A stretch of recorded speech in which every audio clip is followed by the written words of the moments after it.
Mm, Bueno, Jesús, muy buenas. ¿Qué tal? ¿Cómo estás viviendo estos primeros días, estas primeras semanas del estreno de Spider-Man?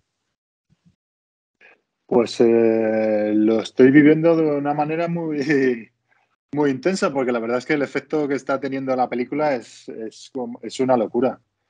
La repercusión, si la primera era ya importante y aquello fue una sensación brutal de estar haciendo algo guay, con esta ser multiplicado por 1000.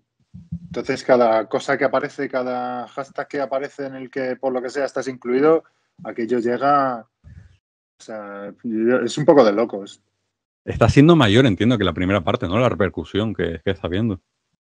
Sí, sí, muchísimo, pero vamos, ya te digo que ya solamente del momento de la premiere y de todo esto, eh, y el hecho de que alguien te cite como algo, o sea, soy, era difícil controlar en la primera y en esta segunda, en redes sociales, es imposible ya. En la película, en los créditos, aparece destacado junto a Chris Anka como diseñador de Sí. personaje. ¿Ha Ujú. cambiado tu rol respecto a la primera parte? ¿Has tenido más responsabilidades? ¿Se mantiene más o menos igual? Pues mi sensación era básicamente la misma, porque, bueno, pues es verdad que aquí ya entro de primeras, no como en la primera película, que entro a través de Alberto Mielgo cuando me llaman, aquí entro ya desde el principio del proyecto, pero mi trabajo ha sido básicamente el mismo. Lo que sí es verdad es que posiblemente el hecho de haber estado en la primera y haber tenido o que se me reconozca un cierto papel en el diseño de los personajes sí me ha dado una visibilidad mayor o las canas o la experiencia y todo esto, sí me supongo que ha tenido cierta importancia a la hora de, bueno, pues de sacarme un poco del grupo general del diseño de todos los personajes y separarnos a Chris y a mí, porque a fin de cuentas es verdad que tanto el uno como el otro hemos tocado muchísimo de los personajes que aparecen en la película, ¿no? Sí, sobre eso te quería preguntar porque soy los dos diseñadores destacados y soy de perfiles muy diferentes. Venís los dos del mundo del cómic, Ujú. pero tú vienes del cómic más europeo, el cómic nacional, un cómic más tirando al mercado franco-belga, y él es cómic de superhéroes, él de hecho trabaja en Marvel Comics. Sí, sí, bueno, yo creo que en realidad la llegada, en mi caso, era porque en la primera película seguramente buscaban un tipo de dibujo un poco fuera de la animación. Supongo que Alberto buscaba además una cosa bueno, que encontraba en mi estilo, que es un toque cierto clásico y tal. En el caso de Chris, lo bueno que es primero, que él estaba metido en Marvel, con lo cual ya conoce bastante el medio, pero aparte es una enciclopedia andante. Es un tipo con un conocimiento brutal de todo lo que tenga que ver con superhéroes. Y además es uno de los diseñadores importantes de uniformes dentro del universo Marvel. Es un tipo con un reconocimiento ya muy guay, ¿no? Y yo me mantengo muy en el margen de todo eso y aporto, bueno, pues no sé, quizá esa frescura extraña de venir desde fuera y saltarse un poco a veces las normas o por desconocer lo que tiene entre manos, bueno, pues quizás aportes cosas que se esperan menos, ¿no? Quizás yo creo que es la diferencia entre él y yo. Él, por ejemplo, lo mencionaba en sus redes sociales, hizo gran parte del diseño de Miguel O'Hara. Tú, por tu parte, estuviste muy metido en Spider-Punk, dos de los personajes más icónicos de la peli. Eh, ¿Había sinergias entre vosotros a la hora de diseñar o cada uno tenía bien espaciado qué personajes iba a hacer, qué no? No, a ver, los directores iban más o menos manejando a quién le encargaban cada cosa y tal, pero en muchos casos sí es verdad que iban saltando de uno al otro, ¿no? Porque es lo bueno que ha tenido este equipo. La verdad es que estoy contentísimo porque aparte de ser artistas enormes, hemos creado un grupo súper agradable de trabajar. Era gente encantadora. eh, montamos una reunión después de los meetings en el que chequeábamos un poco todo el material para hablar entre nosotros y no solamente hablar del trabajo, sino, bueno, pues contar nuestros problemas y que cada uno aportase al otro lo que pudiese y charlar de nuestras historias. Y en ese caso, la verdad es que la cosa iba siempre muy fluida, con lo cual sí, pues, era raro que los dos estuviésemos trabajando en el mismo personaje a la vez. Lo normal es que si uno lo dejaba por lo que fuera, porque los directores consideraban que a lo mejor ya había llegado a tu punto y quizás no estabas dando en el clavo, sí pasaba al otro y de nuevo a lo mejor te volvía, que eso es lo que sí ha ido ocurriendo. A lo mejor alguien solucionaba un detalle que no conseguíamos y te volvía a ti para retocar otras cosas. Entonces, en el personaje de Spider-Man 2099 y de Miguel Ojara, hice un diseño inicial muy básico, antes de nada. Luego lo retomó Chris, entonces le dio el aspecto de este final. Pero en la cara de Miguel Ojara, eso al final acabó llegando a mí. Entonces hay una búsqueda, con lo cual la combinación de los dos, el cuerpo y el uniforme, que es la especialidad de Chris, y luego las caras y el aspecto como más humano y más natural y tal, acababa cayendo en mí.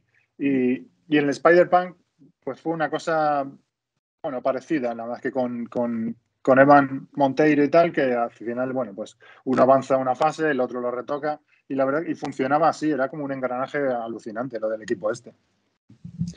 Para diseños chulos y súper flexibles, el de La Mancha, ¿no? El villano, que empieza un poco como ese punto cómico, como era un poco Spider-Ham en la primera parte, Sí. pero luego tiene una evolución y eso ya a nivel de diseño es un personaje con esas manchas que entiendo que tiene que ser muy agradecido porque permite muchas posibilidades, pero al mismo tiempo muy complicado.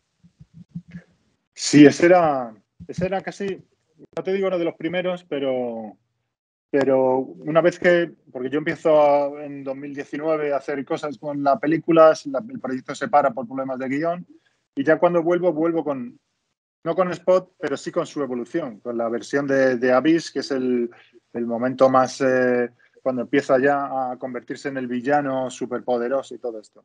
Y entonces es un proceso al revés. Yo comienzo con él para luego llegar a The Spot y luego llegar al profesor, al Dr. Ohm, que es el que se transforma en The Spot. O sea, vamos, de la evolución del personaje del malvado hasta el doctor tontorrón y tal, que es el que transforma.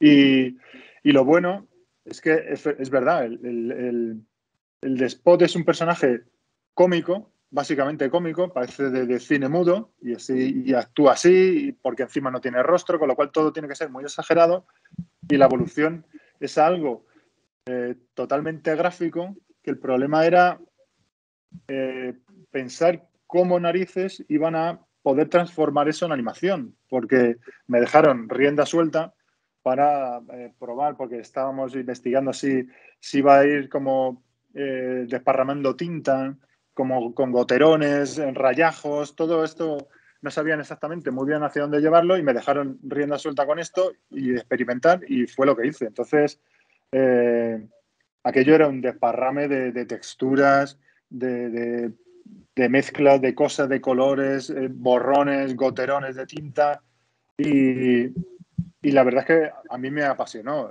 O sea, y ellos salieron encantados. El problema era saber qué iba a pasar con eso en la animación y cómo narices y cómo se puede conseguir que todo aquello, porque el personaje vibra constantemente, es una cosa que cambia, no hay un personaje fijo. Entonces, pero claro, la representación que han hecho en la película es como para morirte. O sea, han conseguido hacer todo eso que yo estaba haciendo en papel y en la pantalla, pero que encima esté animado y con una fuerza, pero vamos, alucinante. Yo he alucinado cuando yo flipé cuando lo he visto en pantalla y vi la primera prueba, pero nunca hasta ese punto no me imaginaba que se podía llegar a hacer eso en animación. Luego, uno de los personajes también más llamativos de la peli, de los más interesantes, es quizá el de Jessica Drew, la subalterna, la segunda de a bordo Sí. de Miguel Ojara. Pero me resulta también llamativo que no se usara un diseño más cercano al personaje clásico. Sobre todo porque, por ejemplo, a nivel de vestuario, sí está la influencia de Javier Rodríguez, por ejemplo, de su etapa. Sí, a ver, yo a mí me llega ese personaje una vez que ya está prácticamente diseñado, la cara, la estética del personaje, pero claro, le han dado el giro de que ya no es una mujer blanca, es una mujer negra, con un toque súper afro y buscando que sea una mujer de estas empoderada, súper fuerte, con una personalidad arrolladora y encima que va en moto, con lo cual, pero además está embarazada, que eso sí se respeta de los cómics. Entonces, nos vemos en el problema de que tiene que ser una motera con su chupa de cuero, con todos sus complementos moteros y además embarazada. Y entonces entramos en una búsqueda de cómo solucionar algo así, pero que encaje con una mujer que tiene que ser con una cazadora casi de alta costura, pero motera, y respetando el icono y el logotipo que sale de los tebeos, dibujado por Javi.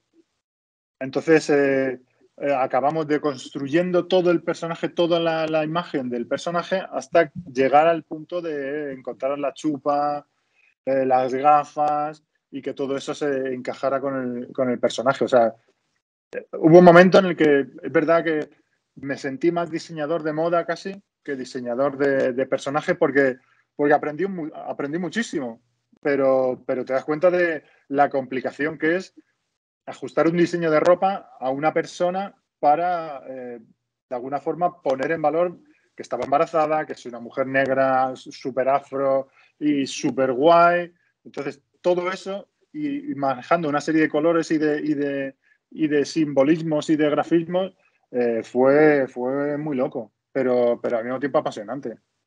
Sí, sí, no, lo comentaba porque me resultaba llamativo porque en muchos de los personajes se respeta más o menos el diseño original, Ben Reilly, Sí. Gwen Stacy, Uh-huh. incluso Miguel O'Hara, Miles, pero con Jessica han hecho ese cambio que le sienta guay al personaje, pero puede chocar porque dice, joder, están prácticamente las Spider-Personas más icónicas todas y aquí Uh-huh. hacemos un cambio radical.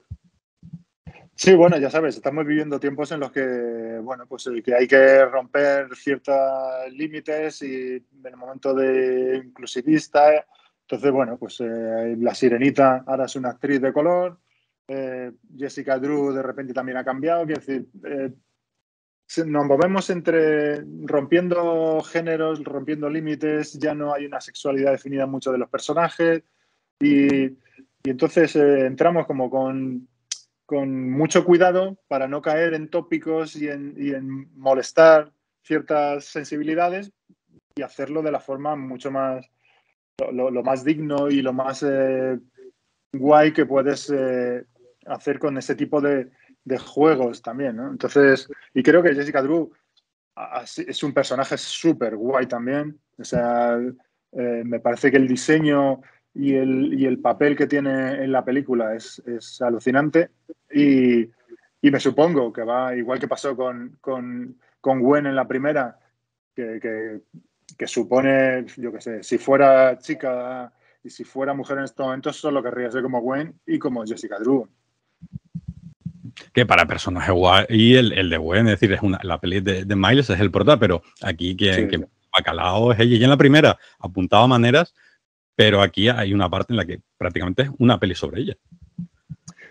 Sí, sí, es verdad. La película, sin hacer muchos spoilers, es verdad que ella tiene un papel fundamental porque es el nexo de unión entre el mundo de Miles, que se mantiene un poco ajeno a los multiversos, y precisamente toda la locura que, que, que supone la mezcla y el problema este de los de la mezcla de universo y tal. Entonces ella es el nexo de unión entre todo aquello. Es verdad que el protagonista sigue siendo Miles, pero la fuerza que tiene Gwen ya la tenía en la primera, la personalidad y la madurez, aquí ya se lleva a un punto muy especial y la historia personal de Gwen tiene mucho peso en la película, la estética de todo su universo que ha sido traspasada de los tebeos prácticamente igual a la animación y con un gusto y con unas técnicas alucinantes, me parece más que notable, ¿no? O sea, a mí me parece un personaje, el diseño general de Gwen, el uniforme de Gwen, de Spider-Gwen, todo me parece de una belleza desde la primera película alucinante. Y ya un par de preguntitas más breves ya para terminar. ¿Hay algún personaje, porque aquí aparecen decenas, cientos de arañas, Sí. alguno que no te haya sorprendido?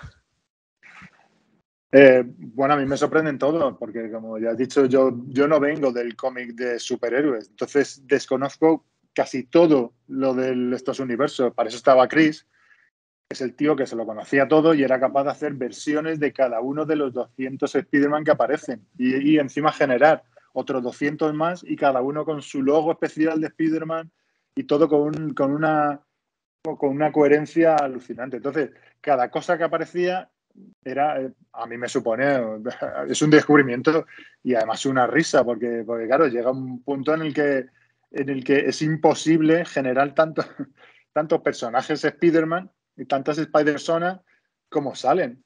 Pero pero es que no hay fin, con lo cual, yo he hecho personajes que no aparecen en esta, no sé si aparecen en la siguiente, ha sido por descarte, que a veces piensas que en qué momento alguien ha llegado a pensar y a ocurrírsele un personaje tan aparentemente ridículo y villanos tan absurdos o Spider-Man tan, yo qué sé, tan